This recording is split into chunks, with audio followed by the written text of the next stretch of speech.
Well, I sure hope Luna will stick around for this review for the long run because this particular Sailor Moon film has Luna playing a huge part. You hear that, Luna? This Sailor Moon film has greater focus on a character that has the same name as you.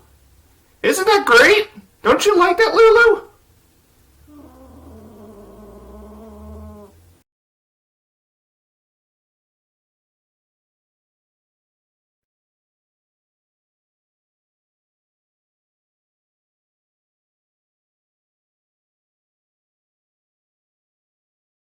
Howdy, Full Metal Cowboys. Straight shooting a review of the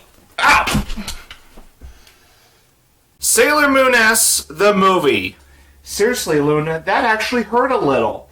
But I guess you don't give a damn because Luna is Luna. This is the second Sailor Moon anime film to be released in the Sailor Moon franchise. It was also released while the third series, Sailor Moon S, was airing in Japan. And because of that, that is why I am reviewing Sailor Moon S, the movie, before I review Sailor Moon S. And I wasn't kidding earlier in the intro that Luna plays a big part in Sailor Moon S, the movie. And that's because there's a plot line that involves Luna falling in love with a human male. You hear that, Luna? There is a character that shares the same name as yours that falls in love with a human male. Don't you find that a bit ridiculous? Yes, even Luna thinks it's ridiculous. Now, while that does sound really silly, I have seen over 100 episodes of the Sailor Moon anime, and most recently, I did watch Sailor Moon S, which really had some silly stuff in it too. So, the silliness in Sailor Moon S, the movie, falls in line with Sailor Moon S as a whole. And the silly things that came prior. As expected, with an anime film related to an anime series, the animation in Sailor Moon S, the movie, is quite good. And just like Sailor Moon R, the movie, there are some sequences that are ripped straight from the anime series. And what's also expected is the music in Sailor Moon S, the movie, which is on par with the anime series it is based on. And I know I'm not saying much regarding animation and music here, but that's just because I went into this expecting a similar quality than what I've experienced before when compared to Sailor Moon R, the movie. Now, as for the casting, I do want to tell you right now that I'm only going to be talking about the original Japanese cast of Sailor Moon S, the movie, since I'm having trouble accessing the Viz dub of Sailor Moon S, the movie. I could have rented it from the library. The problem is, libraries are closed because of the pandemic going around. And besides, I am planning on doing Redux reviews of a number of Sailor Moon reviews leading up to my review of Sailor Moon Sailor Stars, which will eventually happen in a couple of years. With that said, and I'm afraid that this is another brief topic for this review for now, but the original Japanese cast is fine, and it's been that way since the very beginning. Now, as for the characters of Sailor Moon S, the movie, you have your Sailor Scouts doing their usual thing. And you are definitely going into Sailor Moon S, the movie, expecting the Sailor Scouts to be in action, which you will see that.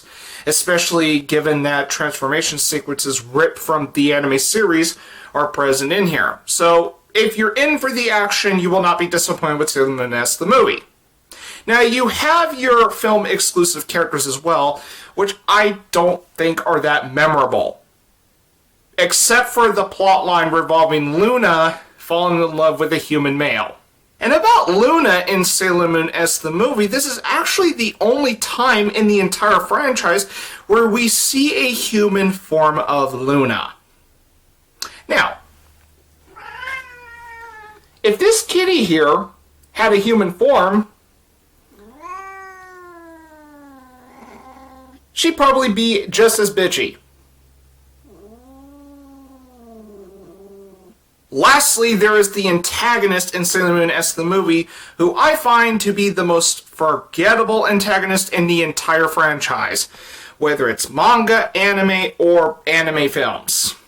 Now, as for the plot of Sailor Moon S, the movie, this is where I think the film suffers greatly at. Now, going into Sailor Moon S, the movie, I did expect the plot to be inconsequential to the anime series, and I knew it was going to be filler at best. And with films of this kind being related to anime series, they are usually designed to be fan service and fun at best. There's hardly any films that truly tie into an anime series. One film I can think of was The End of Evangelion, which ties into the anime series Neon Genesis Evangelion. And The End of Evangelion is a great tie-in film to Neon Genesis Evangelion. It's definitely a standout tie-in film to an anime series. But with something like Sailor Moon S the movie, which is about an hour long, what do you expect going into this? You expect what you've come to know about Sailor Moon. You see the Sailor Scouts in action, you get to see transformation sequences, boom!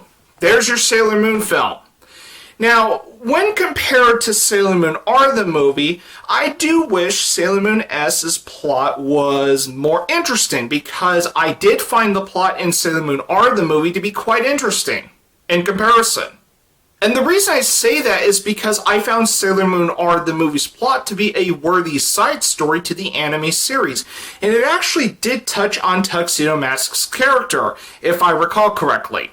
But with Sailor Moon S the movie, we have the plot revolving around Luna falling in love with a human character, which is silly. But as far as the plotline revolving the antagonist of the film, I really could care less about it. At the end of the day, Sailor Moon S the movie is a passable film when viewed alongside the anime series it is related to.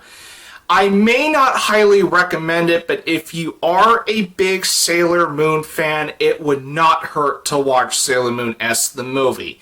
In fact, the Luna plotline I think is rather silly that could be seen as enjoyable. I'm going to be shooting a 5.5 out of 10 for Sailor Moon S the movie. And that's my review of Sailor Moon S the movie, and I would like to thank my brother's cat Luna here for tagging along as much as she could, and I know she was kind of grouchy and all, and I'm sorry that I had to put her through such annoyances while having this review being filmed. Okay! Until then, I'll be reloading for my next review, so until then, I'll see you later.